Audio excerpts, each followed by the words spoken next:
Hello everybody, my name is Henry Gordon Smith, founder and CEO of Agritecture, and I have the privilege of traveling the world to learn all about innovative technologies to solving our greatest agriculture challenges.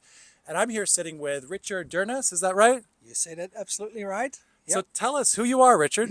My name is Richard Durney, and I have the privilege to be sitting here with the famous Henry Gordon. It's a real pleasure to be here in Amsterdam on the roof terrace and to talk about Hydrorock for subsurface irrigation. In the situation with Hydrorock, it is basically water on demand. What actually happens is trees have feelings as well, so they become stress-free. If they are stress-free because there is availability of what they really need, They can take it when they want they it. can take it when they want it, and they become stress-free. And all their energy can go up to producing fruit. So that is basically, well, for everybody to understand, if the tree is stress-free, he can use his energy to create fruit rather than fighting and struggling for his life. That's where we started the research with our, well, also famous Wageningen University. The results they came up with after some preliminary testing, and then we got into bigger tests. The results were amazing. We did our first date palm plantation, installing the Hydrorock irrigation blocks. We saved up to 60% water. Wow.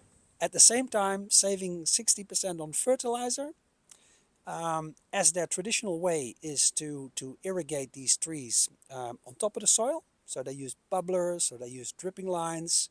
So with a temperature of, say, 40 degrees centigrade, 60% more, 60-70% of the water was evaporated. So the water that's actually being effective to the root system was only like 30%. So they were wasting so much water. And the results after installing Hydrorock is that they were saving 60% of their water use consumption. As they were not watering above ground, weed stayed away. At the same time, they saw an increased yield.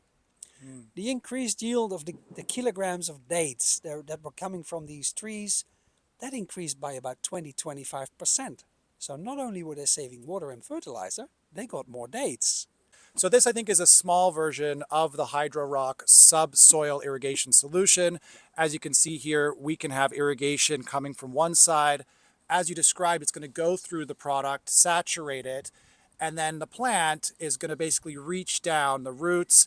And as you said, through a wicking, a capillary solution, a nature-based solution, really, it's going to pull up that water when it needs it. So it's quite intuitive, actually, why and how it's saving water. This block is fed through a dripping irrigation line. This dripping irrigation line releases just enough water to fill this block within 15 to 20 minutes. And we have sensor technology, which is available, telling you the block is fully saturated, it's filled with water, so the tap can be closed. When the block is fully saturated, it's actually the root systems that are extracting the water from the block. You know, I spend a lot of time visiting high-tech agriculture solutions, but really it's exciting when you find something that's smart tech. You know, this is an engineered technological solution, but it's not necessarily super expensive or overly high-tech or something that a typical farmer can't utilize. And it's really important to remember that most farms are low in technology, and most farms need low-cost, easily deployable solutions like Hydrorock. So for me, it's been really interesting to hear about the water savings, the increase in yields, etc. Where can people go to learn more about Hydrorock? They can go to our website, hydrorock.com. That is in 3 languages. It's going to be in English, of course. We have our native language, Dutch. Shortly, it's going to be in Spanish. And I won't be surprised if it's going to be in Arabic pretty soon. It's such a privilege to speak with you about this product, Richard. And we're going to be dropping the link for the Hydrorock website so you can check it out some more, and sharing a bit more data as well about how this technology has performed so far. So stay tuned for more about Hydrorock and check them out.